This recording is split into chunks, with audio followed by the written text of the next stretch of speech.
Praise the lord, హల్లెలూయా.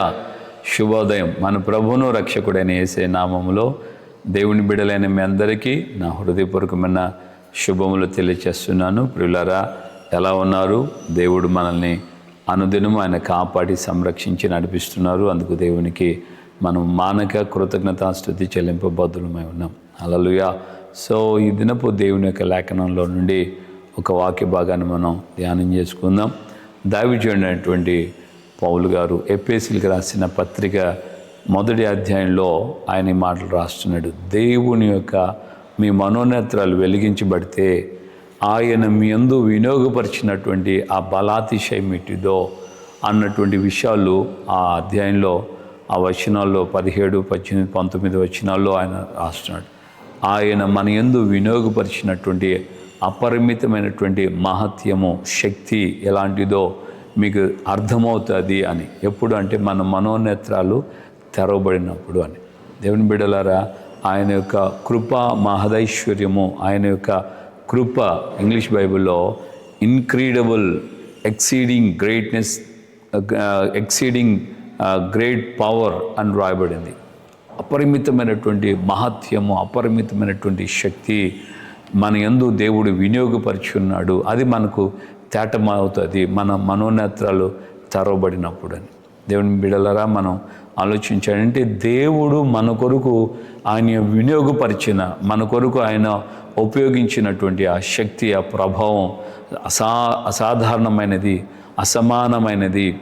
ఎవ్వరు కూడా దాన్ని కంపేర్ చేయలేనటువంటి రీతిలో దేవుడు మనకు మన ఎడల ఆయన యొక్క కృపను, ఆయన యొక్క ప్రభావాన్ని మనకు ఆయన వినియోగపరిచి ఉన్నాడు. దేవునికి స్తోత్రం, హల్లెలూయా. మన దగ్గర ఉన్నటువంటి ఆ యొక్క కృప సమృద్ధిని బట్టి దేవుడు మనకు అనుగ్రహించిన ఆ కృప ప్రభావము, కృపా శక్తి అని కూడా మనం అనొచ్చు. ఆ శక్తి ఆయన మన ఎడలో వినియోగపరుచున్నది. దాన్ని మనం సరైన రీతిలో వినియోగపరచుకోవాలి, సరైన రీతిలో ఉపయోగించుకోవటం అని మనం ప్రారంభించాలి. దేవునికి స్తోత్రం, హల్లెలూయా. సో మనం మన దగ్గర ఉన్న వాటి విషయంలో అజాగ్రత్తగా, అంటే దేవుని యొక్క ప్రభావం మన దగ్గర ఉన్నదాన్ని మనం యూటిలైజ్ చేయలేదనుకోండి, సరైన రీతిలో ఉపయోగించుకోలేదనుకోండి, ఎందుకు ఉపయోగం అవుతుంది?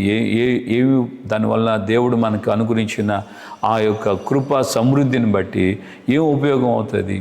ఆలోచించండి. దేవుని యొక్క కృపా బాహుళ్యము, లేక ఆయన మన ఎడల కనపరిచినటువంటి అపరిమితమైన శక్తి యొక్క మహత్యము, దాన్ని మనం గుర్తించాలి. మనకు కష్టాలు, బాధలు, శ్రమలు, ఇబ్బందులు వచ్చినప్పుడు దానిని మనం గుర్తించాలి.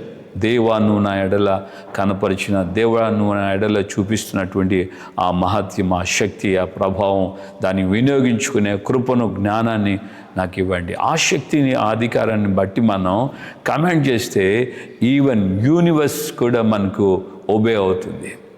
సో మనం గుర్తించాలి, మన ఎడల మనలో దేవుడుంచిన అపరిమితమైనటువంటి శక్తి యొక్క మహత్యము, దేవుని యొక్క శక్తి మనలో ఉంది అనేది నీ గుండెల్లో నువ్వు రూఢిపరచుకోవాలి. దేవునితో నువ్వు చెప్పాలి, దేవా నీకు స్తోత్రమయ్యా, నాలో మీరు ఉంచినటువంటి ఈ అపరిమితమైనటువంటి మహత్యము, ఈ శక్తిని సరైన రీతిలో ఉపయోగించుకోవడానికి కృప దయచేయండి. మనకు వేదన, బాధ, డిప్రెషన్, ఇవన్నీ సాతాను ఆయుధాలు. ఇవన్నీ తీసుకొస్తాడు వాడు, మన మీద ప్రయోగిస్తాడు. అప్పుడు మనం చెప్పాలి, దేవుడు నా యందు వినియోగించినటువంటి ఆయన యొక్క శక్తి యొక్క మహత్యమును బట్టి సాతానాన్ని నేను గద్దిస్తున్నాను. యేసు నామములో నీ క్రియలకు నిర్మూలము అవునుగాక, యేసు నామములో నా ఎదురు నుండి తొలగిపో అని నువ్వు గద్దిస్తే వాడు మన ఎదురు నుండి దూరం అయిపోతాడు. హల్లెలూయా. లేనట్లయితే వాడు మనల్ని కృంగదీస్తాడు, మన మనస్సును కృంగదీస్తాడు, మన ఆలోచనలు కృంగదీస్తాడు, మన జీవితాన్ని దేవుని యందు వికసింపనివ్వకుండా వాడు కార్యాలు చేస్తాడు. దేవునికి స్తోత్రం, హల్లెలూయా. గనుక మనం ధైర్యంగా యాకోబు పత్రికలో రాయబడినట్లుగా దేవునికి లోబడి ఉండండి. అపవాదిని ఎదిరించేటప్పుడు వాడి మీద నుండి పారిపోతాడు అని రాయబడి. కనుక ఆ విధంగా మనం దేవుని సన్నిధిలో వాడిని గద్దించినప్పుడు వాడు మన ఎదురు నుండి పారిపోతాడు. 2007 సంవత్సరంలో అమెరికా దేశంలో ఒక కుటుంబం వారు ఒక $300 ఇచ్చి, అంటే మన కరెన్సీలు $300 ఇచ్చి వాళ్ళు ఒక పాత వస్తువులను ఒకటి కొన్నారు. ఆ పాత వస్తువులు వాళ్ళ దగ్గర ఉన్నటువంటి ఆ కాలం 2007 సో 2007 నుంచి వాళ్ళు దాన్ని తమ ఇంట్లో చిన్న పాతది కదా అని చెప్పి కొని పెట్టుకున్నారు. ఒకానొక సమయంలో వాళ్ళకు ఒక న్యూస్ వినబడింది అనమాట. ఏంటంటే చైనా వాళ్ళు తమకు సంబంధించినటువంటి పాత వస్తువులు ఏదైనా ఉంటే దాన్ని కొంటాము, వేలంలో కొనడానికి వాళ్ళకి ఆసక్తి ఉంది అన్నట్లుగా. సో ఈ కుటుంబం ఆ పాత వస్తువు ఇది చైనాది అనేసి వాళ్ళకు గుర్తుంది. సో ఆ వస్తువుని తీసుకెళ్ళి ఒక వేలం వేసి వాళ్ళ దగ్గరికి తీసుకెళ్ళారు. దీన్ని చూడండి, దీని విలువ ఎంతో, దీని పరిస్థితి ఏంటో అని. అప్పుడు వాళ్ళు దాన్ని గురించి పరీక్షించి దాని యొక్క సిచ్యువేషన్స్ అన్నీ దాని గురించి విచారించిన తర్వాత వాళ్ళ దగ్గర ఉన్నటువంటి ఆ పాత వస్తువు ఖరీదు వాళ్ళకి ఎంత చెప్పారంటే, వాళ్ళ అమెరికన్ కరెన్సీలో దరిదాపు $2.2 మిలియన్ అని వాళ్ళు దాన్ని డిక్లేర్ చేశారు. కోట్ల రూపాయలు, దరిదాపు 2-3 కోట్ల రూపాయలు విలువ చేసే వస్తువు. ఎంత కొన్నారు? 300కి కొన్నారు మన కరెన్సీలో. దాని యొక్క వాల్యూకి వెళ్ళేటప్పటికి అది ఎంత అంటే ఇంచుమించు 2-3 కోట్ల రూపాయల వాల్యూ. వాళ్ళ దగ్గర 2007 నుంచి 2013 వరకు వాళ్ళ దగ్గర అట్లాగే ఇంట్లో ఒక సాధారణమైన వస్తువుగా పడి ఉంది. దాన్ని వాళ్ళు యూటిలైజ్ చేయలేదు. దాని గురించినటువంటి వాల్యూ వాళ్ళకి అర్థం కాలేదు. దేవుడు 2025 సంవత్సరాల క్రితం మన కొరకు ఆయన సిలువలో కార్చినటువంటి రక్తం, ఆయన మన కొరకు మృతుల నుండి తిరిగి లేచిన తర్వాత మనకిచ్చిన ఆధిక్యత, అపరిమితమైన శక్తి యొక్క మహత్యము, ఇంతకాలం రక్షించబడిన ఇంతకాలం మన దగ్గర ఉంచుకొని కూడా మనం దేవుని యొక్క సన్నిధిలో దాన్ని ఎలా యూటిలైజ్ చేస్తున్నాం, ఎలా దాన్ని ఉపయోగించుకుంటున్నాం. దేవుని శక్తి, దేవుని ప్రభావం. యేసు నామం ఉచ్చరిస్తే సాతాను గడగడ వణుకుతుందని మనకు తెలిసిన మనం ఎందుకు ఉపయోగించటం లేదు? మనం ఎందుకు గద్దించటం లేదు? దేవుని వాక్యం మనకి చెప్తున్నగా మనం ఎందుకు ఆ అపవాదిని గద్దించటం లేదు? ఎందుకంటే వాళ్ళు ఆ వస్తువుని తమ దగ్గర ఉంచుకొని దాని వాల్యూ ఎరగనట్లుగానే మనలో మనం కూడా ప్రభు యొక్క శక్తి, అపరిమితమైనటువంటి మహత్యం మన దగ్గర ఉండి కూడా మనం దాన్ని యూటిలైజ్ చేయట్లేదు, ఉపయోగించుకోవట్లేదు. కాబట్టి దేవుని యొక్క సన్నిధిలో మన ఎడల ఆయన వినియోగపరిచిన ఆయన అపరిమితమైన శక్తి యొక్క మహత్యమును మనం గుర్తించుకునేటట్లుగా ప్రభువుకి ప్రార్థన చేయి. నా కన్నులు తెరవండి, నా మనోనేత్రాలు తెరవండి, నాకు సహాయం చేయని ప్రభు అని మనం దేవుణ్ణి అడిగినట్లయితే ఆయన supernatural exceeding greatness of God's power and రాడ్, ఆ యొక్క గ్రేట్నెస్, ఆ గాడ్స్ పవర్ని మనం యూటిలైజ్ చేయటం ప్రారంభిస్తే దేవుని బిడ్డలుగా మనం చెప్పినప్పుడు కంట్రోలింగ్ కూడా, యూనివర్స్ కూడా కంట్రోల్ వస్తుంది. గాలి, తుఫాను, వర్షమైన ఏదైనా ఏ పరిస్థితినా ఇవే లోబడగలుగుతున్నప్పుడు మనం ఎదుర్కొంటున్నటువంటి పరిస్థితులు లోబడవా? నోరు తెరిచి దేవుని సన్నిధిలో విశ్వాసంతో, అనారోగ్యమా, సమస్య, దుఃఖమా, వేదన, దరిద్రత, ఇబ్బందుల పరిస్థితులు మారుతున్నాయా? నోరు తెరిచి చెప్పు, యేసు నామములో ఇవన్నిటి నుండి నాకు విడుదల కలుగును గాక, నా కుటుంబం ఆశీర్వదించబడును గాక, నా పిల్లలకి దేవుడు తగిన జ్ఞానం ఇచ్చి వారిని దీవించును గాక, వారి యొక్క జీవితాలు ఆశీర్వాదకరంగా ఉండును గాక అని తల్లిదండ్రులుగా మీ పిల్లల మీద చేతులుంచి ప్రార్థన చేయి. నీకు ఇవ్వబడిన నీ బిడ్డల మీద నువ్వు చేతులుంచడానికి దేవుడు నీకు అర్హత ఇచ్చాడు. నీ పిల్లల మీద చేతులుంచి ప్రార్థన చేయి. దేవుడు జ్ఞానంతో వారిని నింపుతాడు. నీ విశ్వాసపు ఒప్పుకోలు బిడ్డల మీద కూడా వస్తుంది.